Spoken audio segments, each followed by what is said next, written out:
এই যে আমার ডিম পোস্ত রেডি। ও পোস্ত দিয়ে ডিম তো তুমি তো এমনি পোস্ত ভালোবাসো বেশি। আলু ভাজাতে খালি বলে পোস্ত দিও, পোস্ত দিও। নমস্কার বন্ধুরা, আজকেও চলে আসলাম একটা নতুন রেসিপি নিয়ে। এই দেখেন, আজকে হাঁসের ডিম নিয়ে চলে আসছি। আজকে হাঁসের ডিম রান্না করব পোস্ত সর্ষে বাটা দিয়ে। আর আমার বোনের বাড়ি থেকে মান পাঠাইছে, ওই মান সিদ্ধ দেবো। সিদ্ধ কালো জিরা রসুন দিয়ে বাটা খাবো। আজকে আমাদের মান সিদ্ধ দেবো, ভাতটাও রান্না করা দেখাবো। চলেন আমরা কিভাবে কি করি দেখতে থাকুন আপনারা। আমি আজকে ডিম আগে সিদ্ধ করে নেব।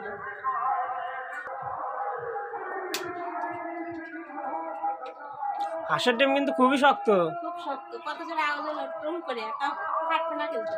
এর আগে তো দোকানদারকে বললাম যে ইসে দাও, প্যাকেট করে দাও, কয় কি না প্যাকেট করতে হবে না, এমনি নিয়ে যা তাই ফাটবে না। এমনি কেড়ে ব্যাগে নিয়ে আসলেই হয়ে যায়। ডিমে লবণ দিয়ে দেবো।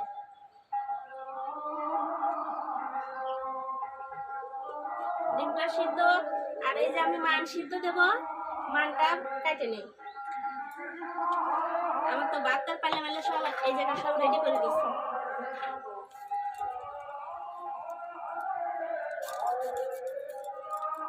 এই মানটা এত সুন্দর, খুব ভালো।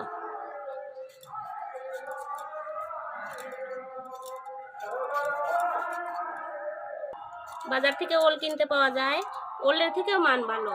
কালো জিরে রসুন দিয়ে বাটা করব।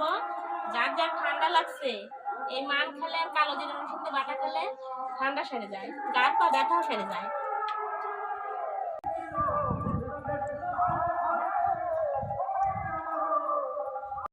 আমার ডিম সিদ্ধ হয়ে গেছে। ডিমটা সিদ্ধ হয়ে গেছে। ডিম এই জায়গায় নামায় রাখি।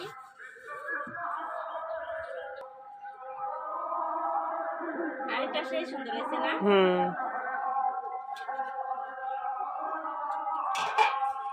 এটা ধুয়ে দিয়ে দেবো এখন।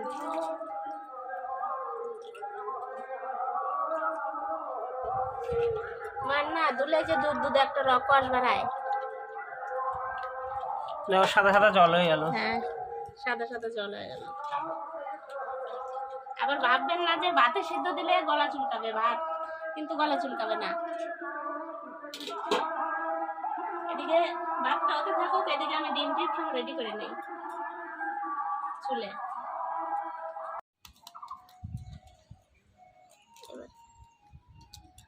হাঁসের ডিম শুনতে টাইম লাগে অনেক, শক্ত যে খুব, অনেক শক্ত।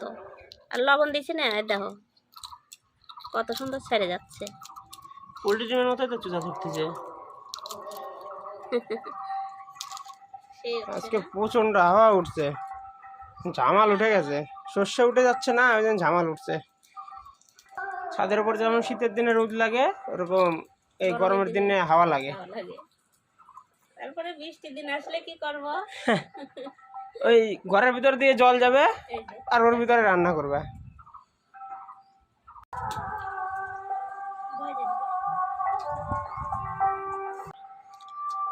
হাঁসের ডিমে কিন্তু প্রচুর নোংরা থাকে, দেখো। এই যে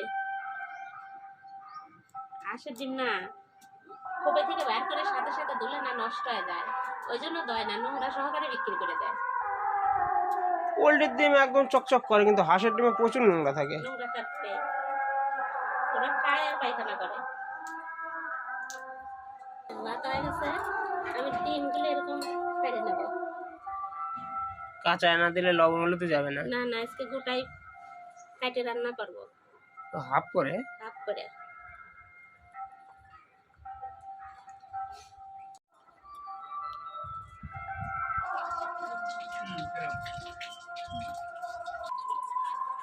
ভাতটা হয়ে গেছে।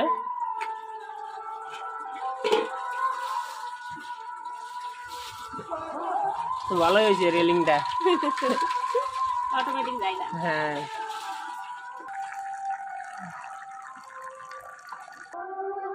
রসুন আর লঙ্কা ভেজে নেব। মান সিদ্ধ দিছি, একটু তেল দিয়ে দেবো। অল্প তেল দিয়ে ভাজলে না জিনিসটা ভালো হয়। এই দেখেন কত সুন্দর করে লাল লাল করে ভেজে নিচ্ছি, তুলে নিলাম।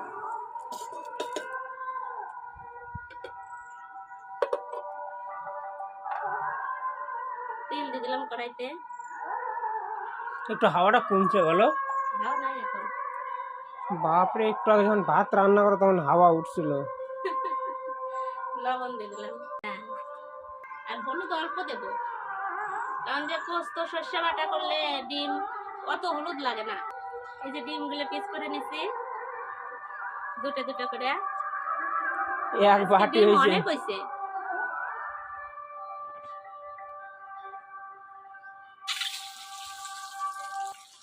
যাদের যাদের আমাদের রান্না থেকে খিদা লাগবে সবাই চলে আসবেন, ডিম অনেক আছে আজকে। একটা ডিম অগুনতি। হ্যাঁ, 6টা ডিম থাকলে 12টা হবে, 8টা থাকলে 16টা। বেগুন দিয়ে রান্না করবো বাবা, বেগুন দেবো। কিসে? ডিমে? না না, বেগুন দিও না, ভালো লাগবে না। এর আগের দিন বেগুন দিয়েছিল, ওটা ভালো লাগছিল। আজকে বেগুন দিও না, প্রত্যেকদিন একদিন একটা খেতে হবে। আচ্ছা, আমাদের গাছে একটা বেগুন ছিল তো, এটা এনে দিলে হতো। কিন্তু সেদিন যে রান্না করছিল ডিম বেগুন দারুণ হয়েছিল। আচ্ছা, এরকম এক একদিন এক এক রকমই খাও। মানে গোটা গোটা বেগুন দিয়েছিল, ওটা সেই লাগছিল। কিন্তু ওই বেগুন তো নাই এখন, গাছের বেগুন হয়েছে আমাদের। না, আমাদের গাছের বেগুন, ওইটাও তো ভালো লাগছে না। আর ওটা ছোলে বেগুন ছিল তো, ছোলে বেগুনটা বেশি স্বাদ, সিদ্ধও খেতে ভালো লাগবে। দেখো কেন উঠে গেল, চিংড়ি মাছ ভাজার মতো। আর কুসুম গুলো সব তেলের সাথে মিশে যাচ্ছে, কাটা কাটা যে। এই কুসুমেরই ফেনা উঠতেছে।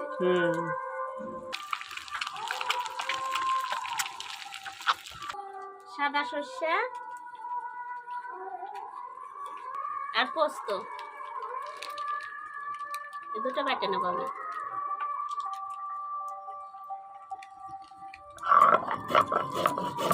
পোস্ত বাটতে টাইম লাগে অনেক।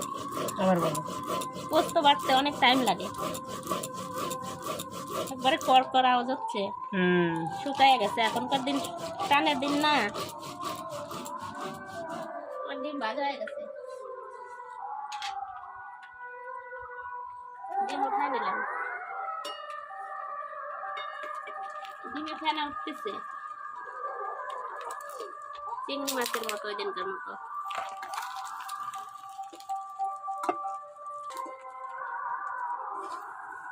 ডিম ভাজার তেলে সামান্য তেল দিয়ে দেবো, আর ফোড়নে কালো জিরে দেবো।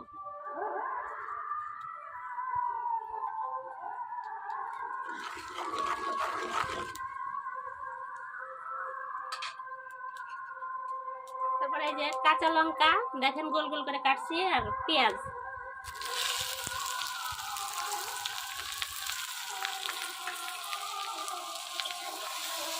ঝাল বাড়া গেল পেঁয়াজ দেওয়ার সাথে সাথে। এখন এটা লাল লাল করে ভাজবো।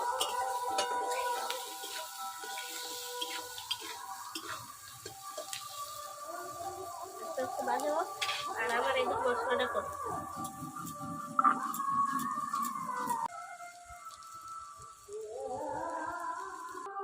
হয়ে গেছে সর্ষে পোস্ত বাটা আমার। তোমার পেঁয়াজ যে বেরেস্তা হয়ে গেল। পেঁয়াজ বেরেস্তা হয়ে গেল, এখন আমি এসে গেছি। এই যে বেরেস্তার মধ্যে ডিমগুলো দিয়ে দিলাম। পরে পুড়ে গেছে তেলগুলো পরে না, তেল কত?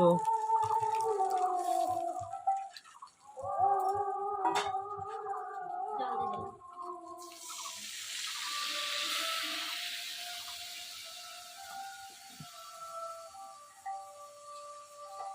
কতটুকু জল রাখবা? অল্প জাল হবে না, একটু ফুটো।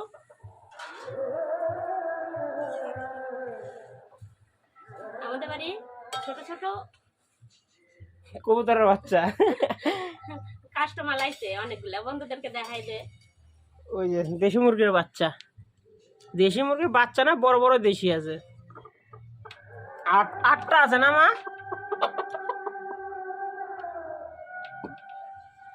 ছাদে নিয়ে আসে রাখলে বেজি যদি ঠিক পায় একদম সব নাই করে দিবে।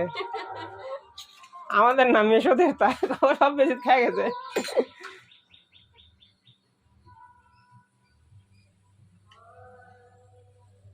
এখান থেকে কাটাই রাত্রেবেলা একটা ভিডিও করবো। সে আমি খাঁচাই থেকে বের করবো, বন্ধুরা বলবে এটা করো ওইটা করো, লালটা খাবে কি কালোটা খাবে। তাহলে আজকে করে কমেন্টে জানাবেন জানা তো, যে বন্ধুরা লালটা ভালো না কালোটা ভালো, কোন কালারের মুরগিটা কাটবো। খেতে ভালো লাগবে।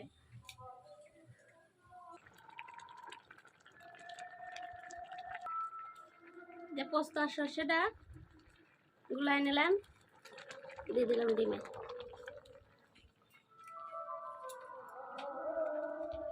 হচ্ছে দই দিলা বুঝলা, টক দই, দেখো একদম টক দইয়ের মতো লাগছে। বাড়িতে মিহি করছি না, আরো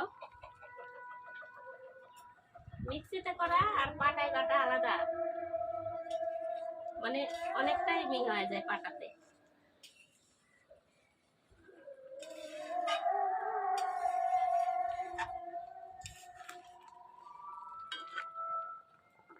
তরকারি এদিকে একটু ফুটুক, এদিকে আমি যে লঙ্কা রসুনটা ভাজে রাখছি ওটা বেটে নিই।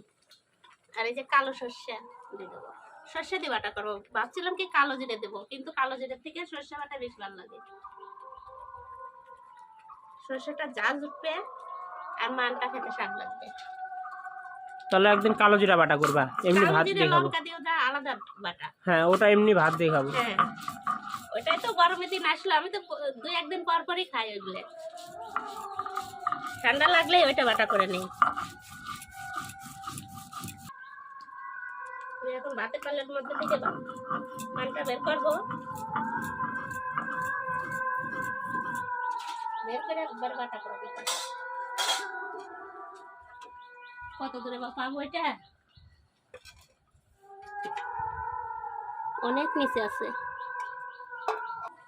2 পিস আছে না? হ্যাঁ, পেয়ে গেছে তো 1 পিস সাথে এক সাথে। পিসে দেখো গলছে কত সুন্দর, একবারে আলু আলু হয়ে গেছে,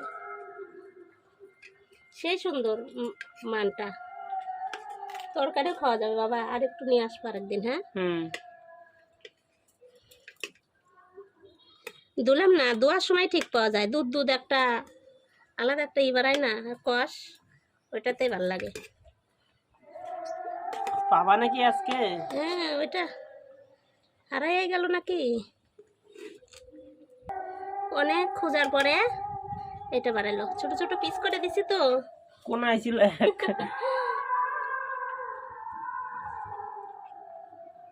এই দেখো গলছে এত সুন্দর, একবার আলু আলু হয়ে গেছে।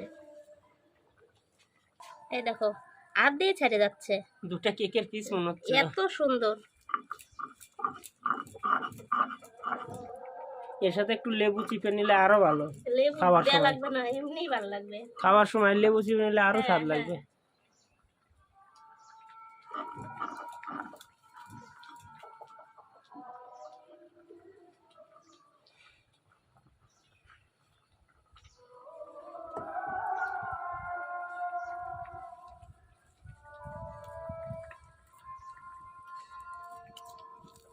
এর মধ্যে একটু সরষের তেল দিয়ে দেবো।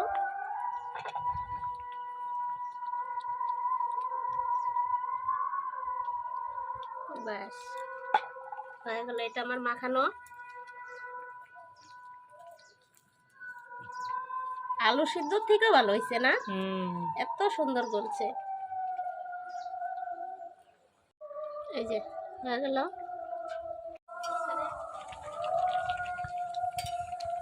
ডিম পোস্ত রেডি।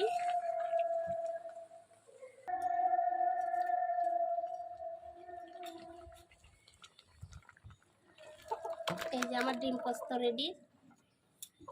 ডিম কড়াই থেকে ছুটছে না। নাও মান বাটা, মান কচু বাটা। সম্পত্তি বাটি পাঠাইছে।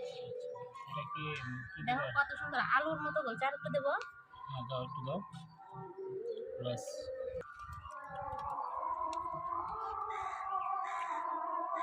মান কচু বাটা সুন্দর হয়েছে, কিন্তু লবণটা একটু হালকা কম হয়েছে। একটু হয়েছে না? হ্যাঁ, দিয়ে লবণটা খাও, একটু লাগতো। একটু দিয়ে খাও তা ভালো।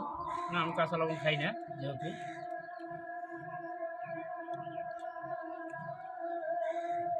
দারুণ দারুণ। ভালো হয়েছে। মান কচু খাওয়া ভালো, কিন্তু রক্ত পরিষ্কার হয় এবং মান কচু খাইলে রক্ত পরিষ্কার থাকে। মান কচুটা যে সময় দুই না, সেই সময় দুধের মতো একটু সাদা সাদা বাড়াইলো। ওই জিনিসটা ওই জন্য সারাদিন নিয়ে এসে মাছের তরকারি খাবো এগুলো দিয়ে।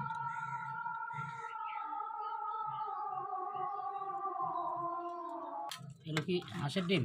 হাঁসের ডিম, ডিমের সর্ষে পোস্ত। হাফ করে। আরেকটা দেবো? না না আর না, আরেকটা নাও, দাও সেই খাওয়া। ব্যাস, ডিম টেবিলগুলো দাও ব্যাস। তোমার তো কুসুমগুলো ভেঙে গেছে। থাক, কুসুম আমি বেশি ভালো পছন্দ করি না। ওটা দিয়ে তো ভালো খেলাম, এখন দিয়ে এটা টেস্ট করলাম।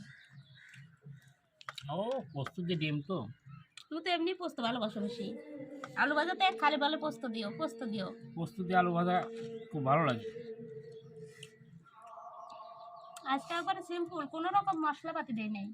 দারুণ হয়েছে, দারুণ। খালি একটু পেঁয়াজ লঙ্কা দিছি আর পোস্ত আর সর্ষে বাটা দিছি, বাহ, কিচ্ছু দেই নাই। একবারে সাদা মাটা রান্না করছি আজকে। ঠিক আছে, গ্রাম বাংলার রান্না এটাই ঠিক। ডিমটা দেখো কাটে রান্না করছি, কত টেস্ট লাগে। ওই যে ঝাল মশলা ঠিকঠাক গেছে। হ্যাঁ, আর এই যে কুসুম টুসুম অনেক সবকিছু ভেঙে গেছে, জলের মধ্যে মিশে গেছে।